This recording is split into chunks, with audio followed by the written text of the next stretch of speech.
प्रधानमंत्री नरेंद्र मोदी ने शनिवार को कोलकाता में हो रही G20 anti corruption working group की तीसरी और अंतिम बैठक को वर्चुअली संबोधित किया। इस दौरान उन्होंने कहा कि भारत में भ्रष्टाचार के खिलाफ जीरो टॉलरेंस की सख्त नीति है।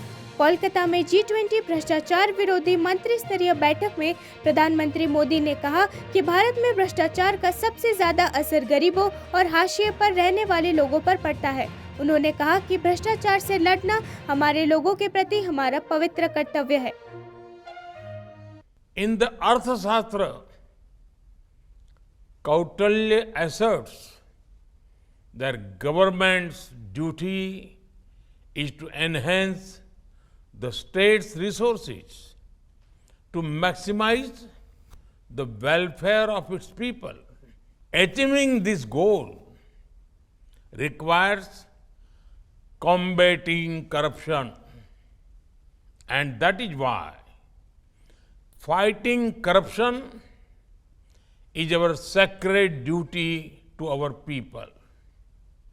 Friends, India has a strict policy of zero tolerance against corruption. We are leveraging technology and e-governance to create। Himachal से इन दिनों लगातार एक्सीडेंट की खबरें सामने आ रही है। ऐसा लग रहा है कि HRTC बसों में सफर करना अब खतरे से खाली नहीं रहा है। शनिवार सुबह एक HRTC बस दुर्घटनाग्रस्त हो गई है।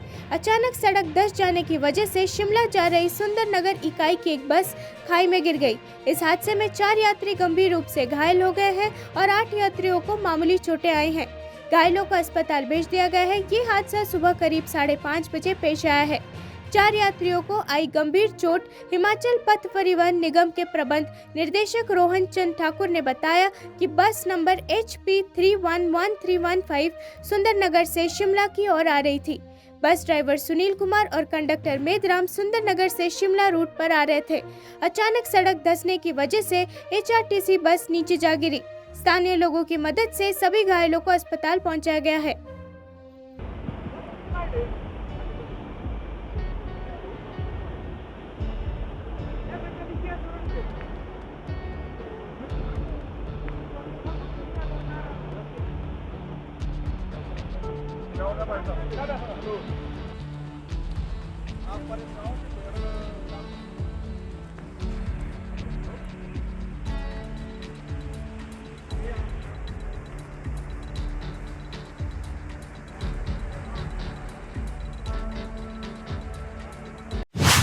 भाजपा नेता रमेश बिधूड़ी ने आरोप लगाया कि कांग्रेस मणिपुर की स्थिति को बढ़ा चढ़ाकर पेश करके विरोधी समूह के बीच अराजकता पैदा करके भारत को बदनाम करने की कोशिश कर रही है।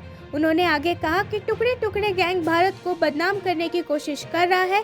ANI से बात करते हुए रमेश ने कहा कि मणिपुर अशांत में है लेकिन जल नहीं रहा है। कांग्रेस चाहती है कि केंद्र मणिपुर में सैन्य बल लगाए ताकि जातीय समूह के बीच अराजक स्थिति पैदा हो और वे अपनी अपमानजनक भावनाओं से एक दूसरे को मार डालें, जिससे प्रधानमंत्री की बदनामी होगी। ये टुकड़े टुकड़े गैंग भारत को बदनाम करने की कोशिश कर रहा है। जी के पास बोलने के लिए कुछ है नहीं। कहाँ मणिपुर जल रहा है, ये बार बार ये कहकर जलाना चाहते हैं। मणिपुर में अभी तनावपूर्ण स्थिति है लेकिन जल नहीं रहा है। और ये चाहते हैं कि 1966 के अंदर मिजोरम के अंदर वायुसेना की आर्मी के द्वारा अटैक किया गया और ऊपर से गोले बरसाकर हजारों लोगों की हत्याएं करवा दी थी कांग्रेस ने इंदिरा जी के समय में। ये चाहते हैं कि वहाँ फोर्स और आर्मी लगाकर और वहाँ बेकसूर लोगों को जो कहीं ना कहीं दंगे जातीय जो दंगे हैं इमोशंस के साथ में उनमें लोगों को मरवा दिया जाए इमोशन में। कांग्रेस ये चाहती है जिससे मोदी साहब बदनाम हो जाएं। मणिपुर में कहीं कोई नहीं चल रहा है। मणिपुर में बफर जोन बना दिए गए हैं। कोई घटना घटती है, किसी का घर बर्बाद होता है, बच्चे चले जाते हैं, परिवार का उसके अंदर दुख रहता है, उस जख्म को। झारखंड के चाईबासा जिले के अति नक्सल प्रभावित टोंटो थाना क्षेत्र के जंगलों में नक्सलियों और सुरक्षा बलों के बीच मुठभेड़ हुई, नक्सलियों और सुरक्षा बल के बीच मुठभेड़ में सीआरपीएफ के 2 जवानों को गोली लगी, जिसमें एक जवान शहीद हो गए और दूसरे जवान को इलाज के लिए रांची भेजा गया था। इस गोलीबारी में शहीद होने जवान को सीएम हेमंत सोरेन ने श्रद्धांजलि दी। मुख्यमंत्री हेमंत सोरेन ने शुक्रवार को चाईबासा में नक्सलियों के साथ मुठभेड़ के दौरान अपनी जान गंवाने वाले सीआरपीएफ कांस्टेबल सुशांत कुमार खुंटिया को श्रद्धांजलि दी। बता दें कि नियमित सर्च ऑपरेशन में निकले सुरक्षा बल के जवानों पर नक्सलियों ने फायरिंग की थी। इसके बाद जवानों ने मोर्चा संभाला और जवाबी फायरिंग की। गौरतलब है कि टोंटो थाना क्षेत्र के जंगलों में सुरक्षा बल के जवानों द्वारा 1 करोड़ के इनामी नक्सली मिहिर बेसरा दस्ते के खिलाफ सर्च ऑपरेशन चलाया जा रहा है। उसी दौरान ये मुठभेड़ हुई थी।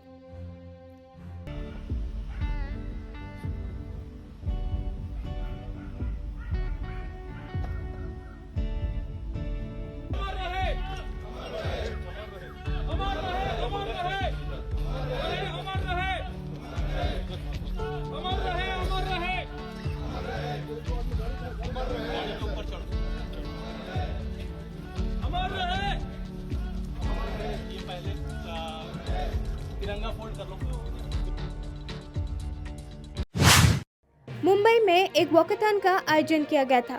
वॉकाथॉन का आयोजन HN रिलायंस फाउंडेशन हॉस्पिटल द्वारा किया गया था। लोग अपनी मृत्यु के बाद अन्य लोगों की जान बचाने के लिए हृदय, फेफड़े और गुर्दे जैसे अंग दान कर सकते हैं। अंगदान दिवस से पहले वॉकाथॉन का आयोजन किया गया है। हर साल 13 अगस्त को विश्व अंगदान दिवस मनाया जाता है।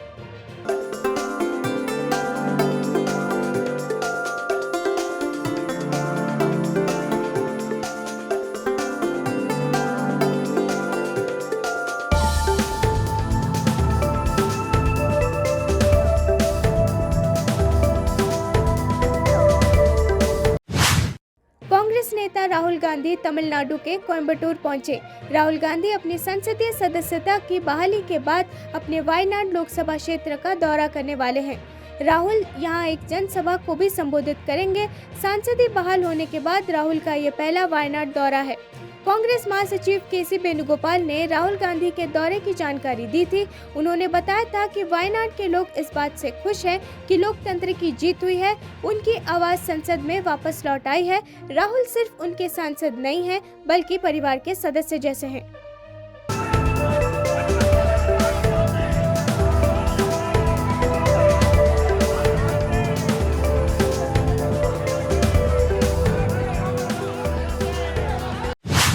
कोटा में महावीर नगर में रहकर इंजीनियरिंग एग्जाम की तैयारी कर रहे एक छात्र ने मानसिक तनाव में आकर कथित तौर पर आत्महत्या कर लिया है।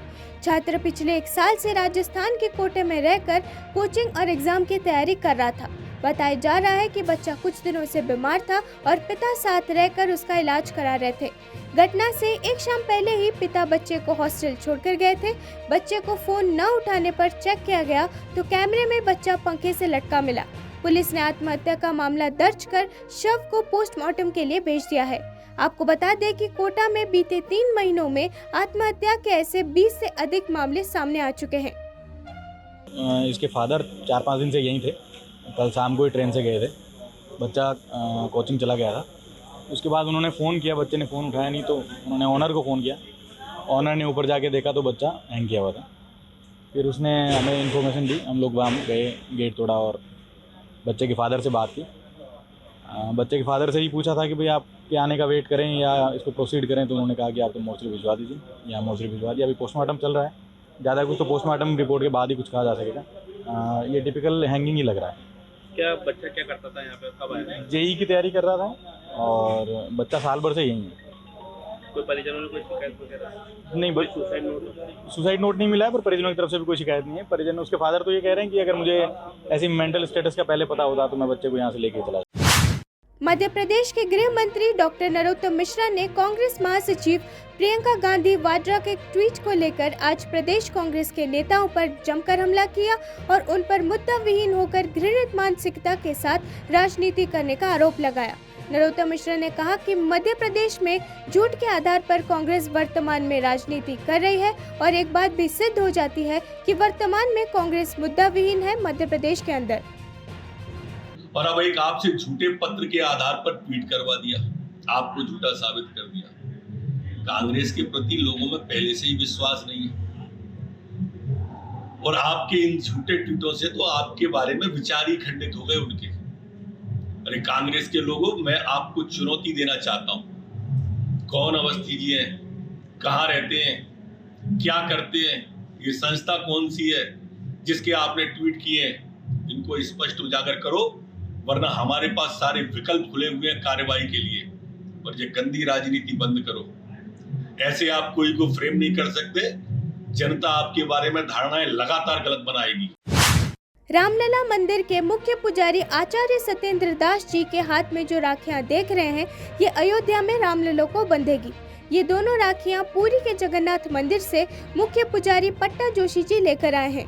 बता दें कि जिस दिन राखी का त्योहार होगा, उस दिन भगवान रामलला के कलाई में राखी बांधी जाएगी।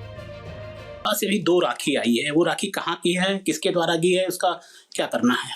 देखिए, यहाँ दर्शन करने के लिए उद्देश्य से वहाँ के जो मुख्य पुजारी हैं वो पट्टा जोशी जी। कहाँ के हैं?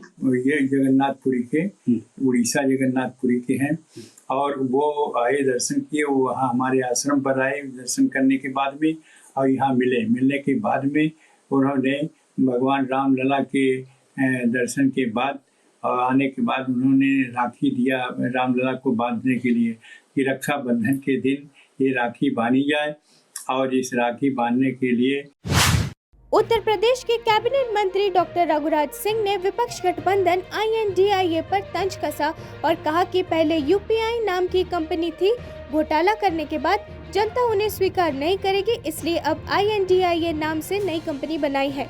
साथ ही उन्होंने गठबंधन में शामिल हुए लोगों को भ्रष्टाचारी बता पलटवार करते हुए कहा कि इस पार्टी में सारे नेता घोटाला करने वाले हैं। उन्होंने गठबंधन के नाम की निंदा करते हुए कहा कि गोरे अंग्रेज चले गए और काले अंग्रेज छोड़ गए। वो अपना भला करना चाहते हैं और हम हिंदुस्तान का विकास करना चाहते हैं।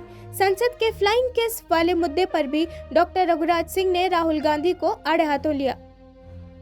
इंडिया बनाया है, हिंदुस्तान बनाते तो अच्छा लगता। इंडिया बनाया 420 ने, अंग्रेज, गोरे अंग्रेज चले गए और काले अंग्रेज छोड़ गए, और काले अंग्रेजों ने इंडिया बना के इंडिया ही बनाना चाहते हैं। हम हिंदुस्तान बनाना चाहते हैं। हम आप सब हिंदुस्तानी कहने में गर्व महसूस करते हैं, लेकिन ये लोग इंडिया कहने में गर्व महसूस करते हैं। ये स्वयं को आगे बढ़ाना चाहते हैं, हम हिंदुस्तान को आगे बढ़ाना चाहते हैं। हिंदुस्तान है तब हम हैं। सोच हमारी और इनकी बेसिक अंतर है। विश्व ने आदरणीय मोदी जी को नेता माना है, तो इसलिए ये तो खो जाएंगे, कहीं दिखेंगे। राहुल गांधी का सर फ्लाइंग किस का मामला हो चल रहा है? देखिए, राहुल गांधी अपनी बहन के साथ भी पप्पी लेते हैं, आपने देखा होगा। ये तो आप लोगों ने ही छापा है। जब बहन की पप्पी ले सकते हैं तो फ्लाइंग किसी को।